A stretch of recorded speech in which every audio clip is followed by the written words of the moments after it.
एक बार फिर से आपका स्वागत है इस मॉड्यूल में। आइए अब हम अपने मॉड्यूल के बारे में विस्तृत जानकारी प्राप्त करते हैं। जैसा कि आप जानते हैं कि शिक्षक जो है शिक्षार्थियों के भविष्य निर्माता के रूप में जाना जाता है और यही शिक्षार्थी राष्ट्र के निर्माण में भी सहायक होते हैं। शिक्षक सदैव से समाज में एक सम्मानित व्यक्ति के रूप में जाने जाते हैं, परंतु समय के साथ धीरे धीरे शिक्षा के क्षेत्र में बदलाव हुए और इसी के चलते कुछ सुविधाओं के अभाव के कारण शिक्षण की गुणवत्ता में कमी आने लगी। गुणवत्ता में बढ़ोतरी की आवश्यकता को मुख्य बिंदु के रूप में नई शिक्षा नीति के अंतर्गत शामिल किया गया है। इसके लिए बहुत से सुधार कार्यक्रम के प्रावधान भी किए गए हैं और इन्हें जल्द से जल्द लागू करने की बात भी की गई है। सबसे पहले हम बात करते हैं शिक्षक शिक्षा के दृष्टिकोण बिंदु के बारे में। नई शिक्षा नीति के अंतर्गत यह बात की गई है कि वे विद्यार्थी जो शिक्षक शिक्षा से जुड़े हैं उन्हें केवल उच्चतर गुणवत्ता की सामग्री प्रदान करना पर्याप्त नहीं है, अपितु शिक्षण शास्त्र में प्रशिक्षण देना भी जरूरी है। इसके साथ ही यह बात भी सामने रखी गई है कि 2030 तक बहुविषयक कॉलेजों और विश्वविद्यालयों में शिक्षक शिक्षा को शामिल किया जाए। साथ ही साथ उत्कृष्ट शिक्षा विभाग स्थापित करने हैं जो शिक्षा में बीएड, एमएड और पीएचडी की डिग्री प्रदान करेंगे। शिक्षण के लिए जो न्यूनतम योग्यता निर्धारित की गई है वह 12वीं के बाद 4 वर्षीय एकीकृत बीएड हो सकती है, अर्थात कोई विद्यार्थी जो 12वीं के बाद ही 4 वर्ष की एकीकृत बीएड करता है वह शिक्षण के क्षेत्र में जा सकता है। इसके अलावा यदि कोई विद्यार्थी स्नातक की डिग्री प्राप्त कर चुका है तो 2 वर्ष के बीएड कार्यक्रम के साथ शिक्षण के क्षेत्र में जा सकता है। इसके अलावा यदि किसी विद्यार्थी ने 4 वर्षीय स्नातक की डिग्री प्राप्त कर ली है तो वह 1 वर्ष के बीएड कार्यक्रम द्वारा शिक्षण कार्यक्रम में जा सकता है। और अंत में यदि किसी विद्यार्थी ने स्नातकोत्तर अर्थात पोस्ट ग्रेजुएशन की है तो वह केवल 1 वर्ष के बीएड कार्यक्रम द्वारा शिक्षण के क्षेत्र में जा सकता है। इसी प्रकार की सभी बीएड डिग्रियां केवल 4 वर्षीय एकीकृत बीएड डिग्री उपलब्ध करवाने वाले मान्यता प्राप्त बहुविषयक उच्च शिक्षा संस्थानों द्वारा ही प्रदान की जा सकेगी।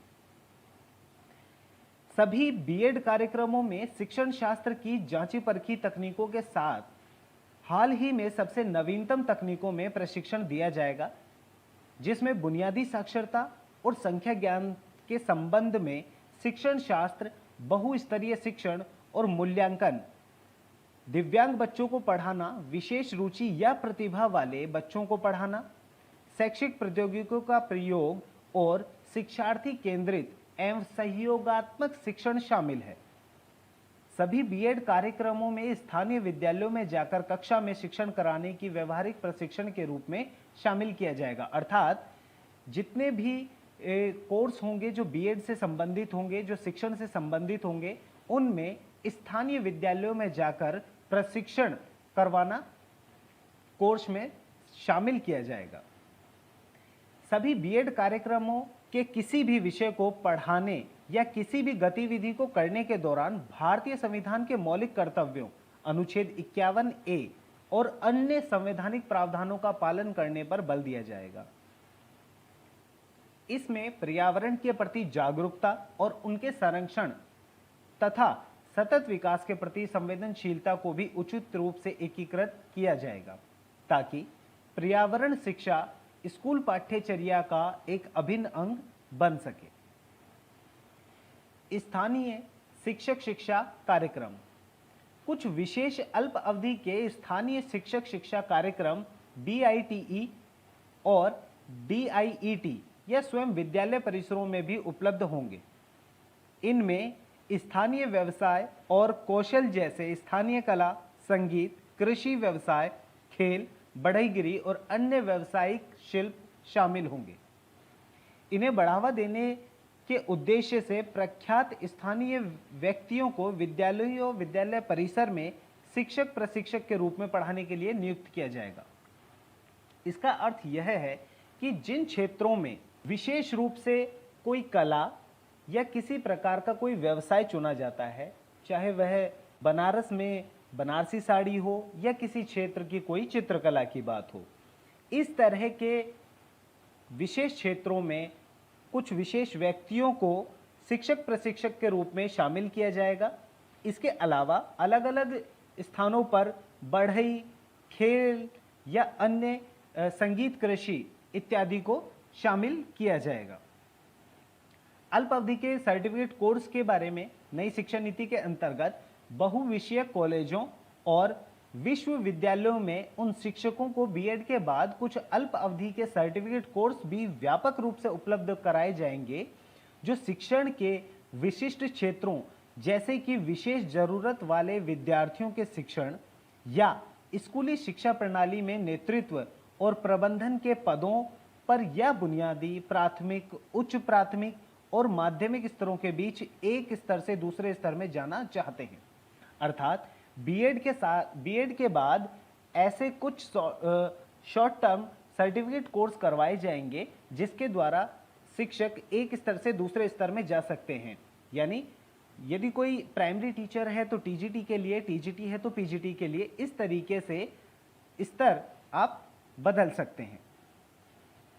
शिक्षा विधियां, हाल में हमारे शिक्षण के क्षेत्र में जितनी भी विधियां हैं उनमें से अधिकतर अंतर्राष्ट्रीय स्तर की हैं, दूसरे देशों से हमने ली हैं। उनमें से बहुत सी ऐसी हैं जो हमारे यहाँ उतनी उपयुक्त नहीं हैं। इसीलिए एनसीईआरटी विभिन्न विषयों के शिक्षण की विविध विधियों का अध्ययन, शोध, प्रलेखन और समेकन करेगा और फिर सिफारिश करेगा कि यह भारत में व्यवहार में लाई जा सकती है या नहीं।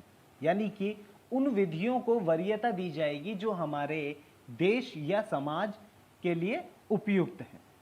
एनसीएफटीई 2021 वर्ष 2021 तक एनसीटीई द्वारा एनसीईआरटी के परामर्श से नई शिक्षा नीति 2020 के सिद्धांतों के आधार पर एक नवीन और व्यापक अध्यापक शिक्षा हेतु राष्ट्रीय पाठ्यचर्या रूपरेखा तैयार की जाएगी। यह रूपरेखा राज्य सरकारों, केंद्र सरकार के संबंधित मंत्रालयों, विभाग और विभिन्न विषयक निकायों सहित सभी हितधारकों के बीच चर्चा के बाद तैयार की जाएगी और सभी क्षेत्रीय भाषाओं में उपलब्ध करवाई जाएगी। एनसीएफटीई 2021 में व्यावसायिक शिक्षा के लिए अध्यापक शिक्षा पाठ्यचर्या की अपेक्षाओं को भी ध्यान में रखा जाएगा। तत्पश्चात संशोधित एनसीएफ में परिवर्तन और अध्यापक शिक्षा की उभरती हुई उपेक्षाओं को दर्शाते हुए एनसीएफटीई में प्रत्येक 5 से 10 वर्ष में संशोधन भी किया जाएगा। अंततः जो सबसे मुख्य बात है वह ये कि वर्तमान समय में ऐसे बहुत से महाविद्यालय हैं जहां शिक्षण हेतु कार्यक्रम चलाए जाते हैं, परंतु वे मापदंडों के अनुसार नहीं चल रहे हैं, जिसके कारण भविष्य में ऐसे शिक्षक हमें मिलते हैं, हमारे समाज को मिलते हैं जो शिक्षक के रूप में सही कार्य नहीं कर पाते। इस तरह के सभी महाविद्यालयों को बंद करने की या निर्देश देने की बात की गई है नई शिक्षा नीति के अंतर्गत। तो इस प्रकार से हम भविष्य में शिक्षण क्षेत्र में बेहतर विद्यार्थियों को शामिल कर पाएंगे और समाज को बेहतर शिक्षक दे पाएंगे। तो आज हमने एनईपी के मॉड्यूल 7 के अंतर्गत शिक्षक बनने हेतु शैक्षिक योग्यता और प्रशिक्षण से जुड़ी जानकारी प्राप्त की है। मैं आपको मॉड्यूल 7 के भाग 1 को सफलतापूर्वक पूरा करने की बधाई देता हूं और साथ ही हमारे साथ जुड़े रहने के लिए धन्यवाद देता हूं।